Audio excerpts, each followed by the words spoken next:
Hi everyone, welcome to this video. Today I'm going to be reviewing a book on Kendo for you. However, before we do that, all my videos are done to support one of my own books. So please do get yourself a copy of Old Japan. If you like Kendo, you like old Japanese things, get yourself Old Japan, Secrets from the Shores of the Samurai. However, today we're going to be dealing with this. Kendo, the comprehensive guide to Japanese swordsmanship. Now, I'm a Tuttle author and I often do book reviews for them. I've not done one in a while, so apologies to Tuttle for that. So I'm going to do this one. It is quite a thin book. However, it's by Jeff Salmon. Kendo, a comprehensive guide to Japanese swordsmanship by Tuttle. I'm going to talk about that in a bit. It's unfortunately in paperback, but that is the problem with the world at the minute. There's lots of problems with the world, but one of the worst things is paperbacks becoming popular. It's a silly idea. When I was first picked up this book, I'm not very good at kanji, but I looked at this kanji and I was like, that doesn't look like Kendo. It doesn't look like Kendo. But luckily, on the inside, it's got the actual kanji there. And it says Kenri, calligraphy, and it means sword theory. So I was like, oh, that's quite good. Because at first I looked at the cover and I was like, that doesn't seem right. And then there it was explained. Now, the book is literally exactly how you'd imagine it to be. It's got everything on Kendo. And I'm not joking. I know that sounds daft, but and the illustrations are wonderful. So how to tie your gi, how to put your kit on, what the kit looks like, the names of the kit, etc. There is one here.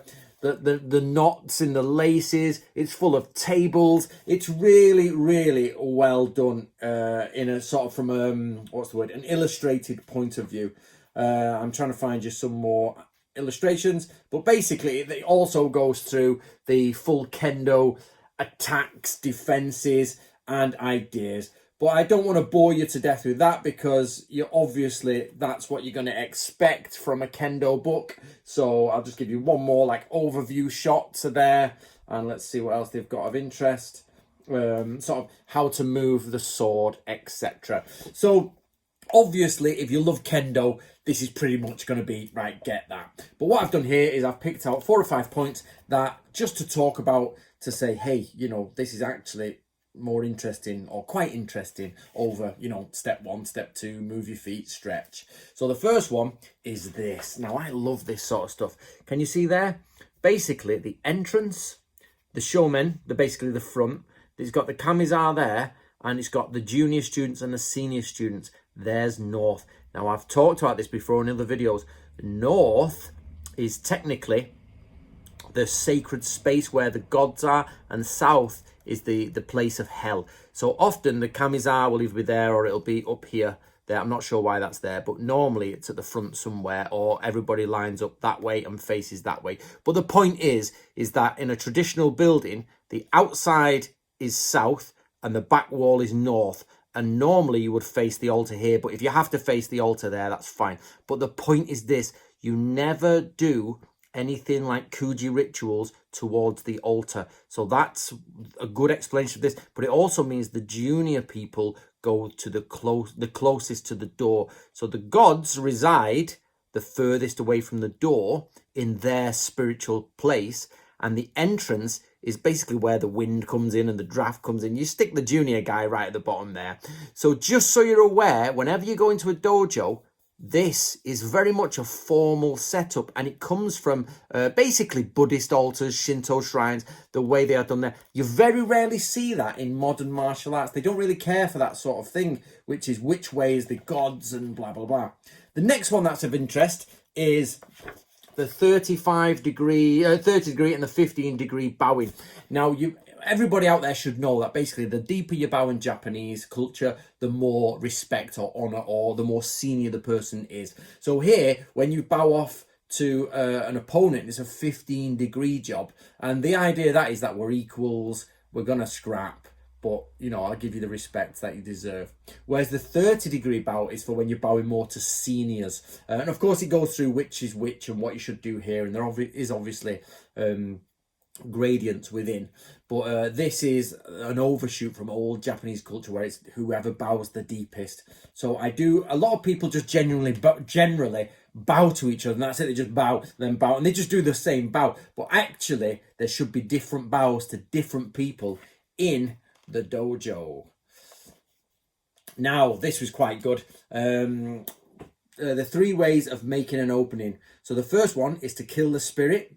The first one is to kill the sword, and the second one is to kill the technique. So all the Japanese is there. When I say Japanese, it's in Latinized. It's all the sort of English version of Japanese, but it's there. So kill the ki for kill the spirit. Ken, kill the sword, and waza, kill the technique. So the first one is kill the spirit. If you're going to fight with someone, get in there, bang, like, come on, you've had it, put them off. The second one is get rid of the sword, get it out of the way and get in there, kill them. And the third one is when they're in the middle of their technique, get rid of their technique, basically. So, they're producing or they're trying to do this on you. You can kill their technique and kill them. You're done. Boom! Killed, dead, sorted. Right, something that's a bit more mundane, but I thought was interesting, is actually this drawing. Now, the drawing is of the dojo, of the arena or the area in which the kendo is done or, fought out. Now, I never knew it had boundaries. I just assumed you could just ram each other all over, headbutt, do whatever you wanted. But no, apparently there are actually sort of sections you can and can't go into. There's outer borders, inner borders, things like that. I didn't know that in kendo. So you just... I once did English fencing, and there was a Dutch guy there. I was at university, and I joined the fencing club. And basically, me and this Dutch guy were like, nah, not doing the rules. Let's just try and kill each other. So we headbutted each other, kicked each other's shins. It was quite good, actually. The instructor was like, carry on. He knew we weren't there to try and be sort of, what's the word? We weren't there to enter any competitions. We were there to learn how to fight. That's what you get for being in Northern England, trying to open this stuff.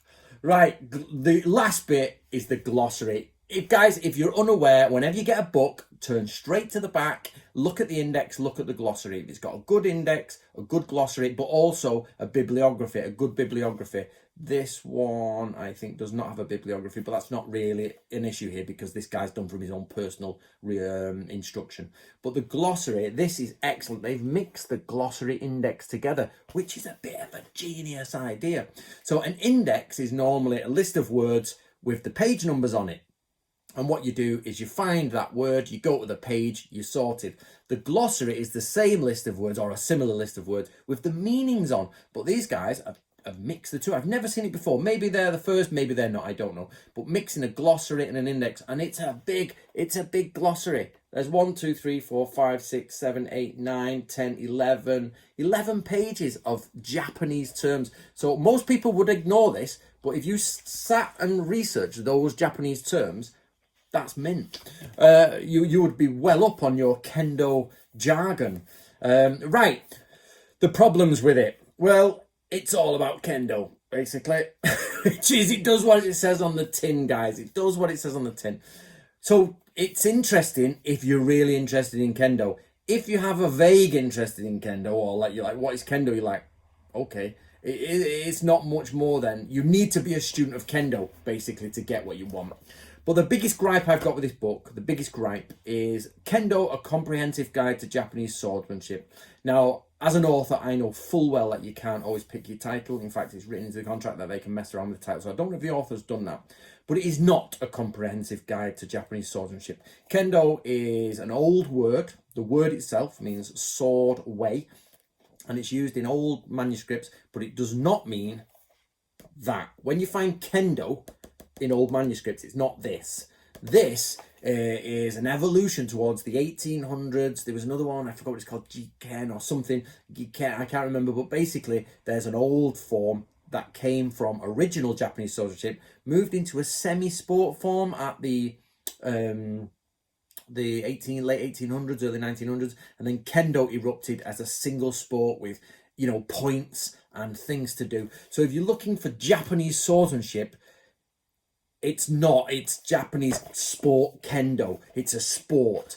That doesn't mean these guys are not good at swordsmanship. Don't get me wrong. Kendo guys, I think there's Olympics, aren't they? I don't know. But basically, world Kendo champions, out of this world. Fast, furious. Now, a lot of traditional Japanese swordsmanship is slow and useless. So it's a bit of a like, you want traditional stuff, so you go for a modern sport to get the essence of tradition, but the two mix together in tradition. So it's really quite misleading when they say things like that, a comprehensive guide to Japanese swordsmanship, because it's not a comprehensive guide, because there's no kendo or kenjutsu, there's no iaido, there's none of that in it, you know what I mean? There's none of the bato jutsu, all that. So it's not. So basically, it's a comprehensive guide to sport swordsmanship. It's the same as me writing a book on fencing and then saying this is a comprehensive guide to German longsword, you know what I mean, from the 1500s. You're like, no, that's not true. So that's my only main gripe with it, but it's probably not the author's fault. So just be aware that Kendo, while fast and rapid, is not traditional swordsmanship, but it has elements of it. And traditional swordsmanship is not what they use in a battlefield. It evolves into a Buddhist system of meditation. So you've got this long mix of Japanese swordman problems, and at the bottom, which is gone from history, or at least it's difficult to find, is what samurai actually did in battle. What samurai actually did in battle is not so well known, to be fair. It's not unknown, but you've got to dig for it. On top of that, you've got the peacetime Zen art. On top of that, you've got the movement into combat, into sport combat, and then you've got that into like a high-class world sport with top-class athletes. But the difference, you know, it's another story. Anyway, I've harped on about that long enough. So basically, Jeff Salmon, Kendo, A Comprehensive Guide to Japanese Swordsmanship by Tuttle. If you're interested in Japanese things, do get yourself a copy of Old Japan. Loads of little bits of information. Oh, just lost my page. Secrets and things like that. Little excellent tidbits. Of course, support Tuttle. They always have supported Japanese culture and are very good at it. So do get yourself a Tuttle book. Okay, see you later, guys.